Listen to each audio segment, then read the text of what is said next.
guys, so for about a year now I've been working on a book which is all about fitness and training. I would say it's a manual of sorts. So the training manual has an exercise library. It has extensive knowledge of programming, and programming is basically how you make your own workout like plan, and then how you can change that like on the fly, how you want to change it depending on what your goals are. So it has all that knowledge, and it has 18 sample plans included and more. So if you're interested, leave a comment below. So the Enlightenment was a time period where people radically shifted towards a scientific movement. And pre-Enlightenment, people were heavily religious and faithful. Like, if you weren't religious in any way, it was very weird. Like, you were an outsider because everyone was religious. It's during and after Enlightenment where we pursued scientific progress that people became more secular than ever. And Nietzsche described this as the death of God, because people stopped believing in God and started believing in a new God called science.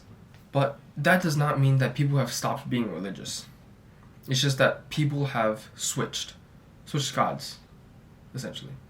In the present day, we look up to celebrities, movie actors, people who are famous, social media stars, or influencers. The common factor between all of these is a parasocial relationship.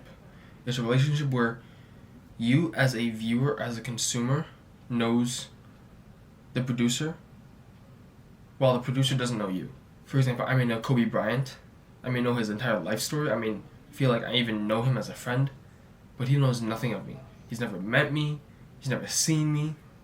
He does not even know of my existence. But I know of him. It's a one-way relationship. With this, you can surmise lots of fanboys, lots of stans are in this parasocial relationship with who they look up to, who they admire.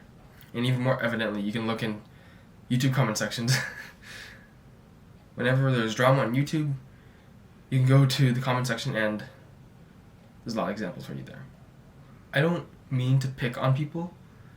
I just use it as an example, and I certainly have noticed this within myself. I certainly have been in a parasocial relationship with people I've looked up to. I've changed myself because someone said this one thing, and that I believed him so much that I just switched immediately. Like, I'm thinking about one specific example. I didn't really even think twice about it. And I mean, at the time, I could say that I was already on the fence of whether I should do this or that. And maybe he just pushed me over the edge.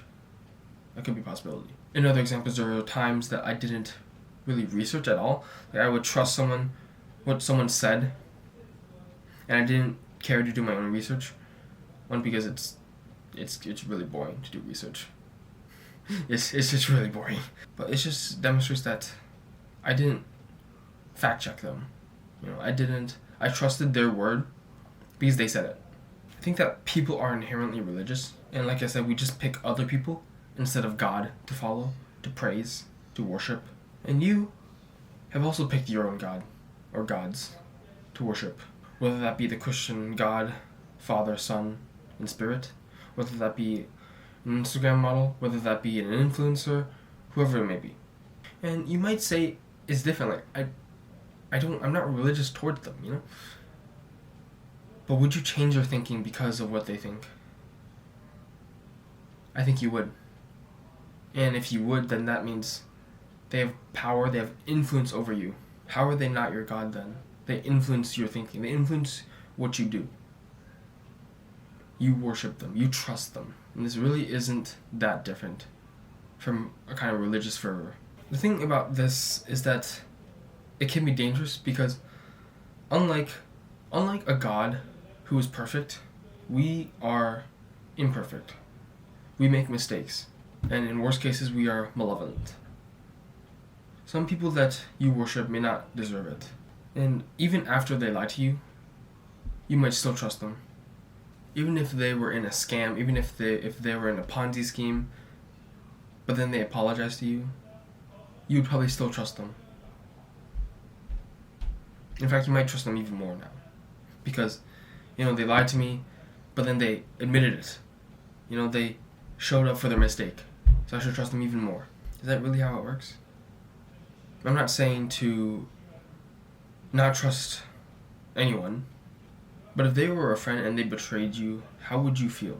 Would you be so readily able to trust them again? In addition, on the internet, everything's a production. This video that I'm creating is a production, although very, very low production. The thing is, you can't tell what's been edited out. Like, I could have sworn at you like 10 billion times in the course of this video, and then just edited everything out and made it seem so perfectly that you can't even notice. Like, that could be a possibility, although a very unlikely possibility, but it could be. Small lies are very easy to hide within a video. It's hard to cover up big lies, but things that you utter very briefly, you might not even notice.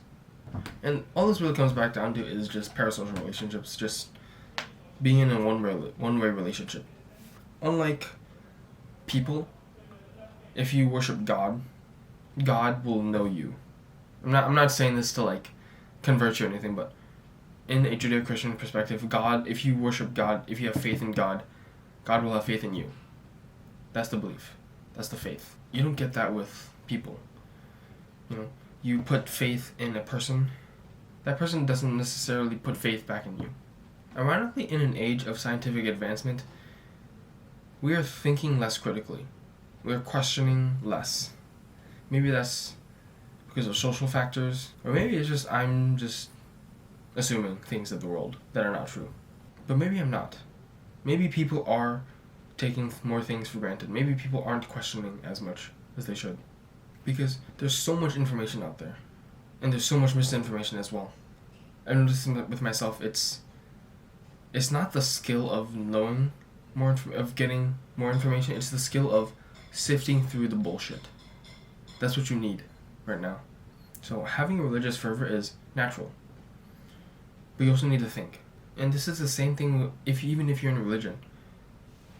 You can have faith, but that doesn't mean you should be blinded. That doesn't mean you shouldn't question. That doesn't mean you shouldn't doubt. Because when you doubt something, your faith becomes stronger. It's like overcoming a challenge. Only by overcoming challenges you become stronger. And in religion, you become stronger by overcoming doubt. So, look at yourself. Who are you worshiping? What opinion of yours has changed because someone else said so? Because someone else that you believe in said one phrase, and therefore you chose to change. What have you taken from people? What opinions have you adopted because of other people, because of what they've said? Did you think critically about it? Did you think it through? Did you find opposing opinions? You are religious. Are they worthy of your worship?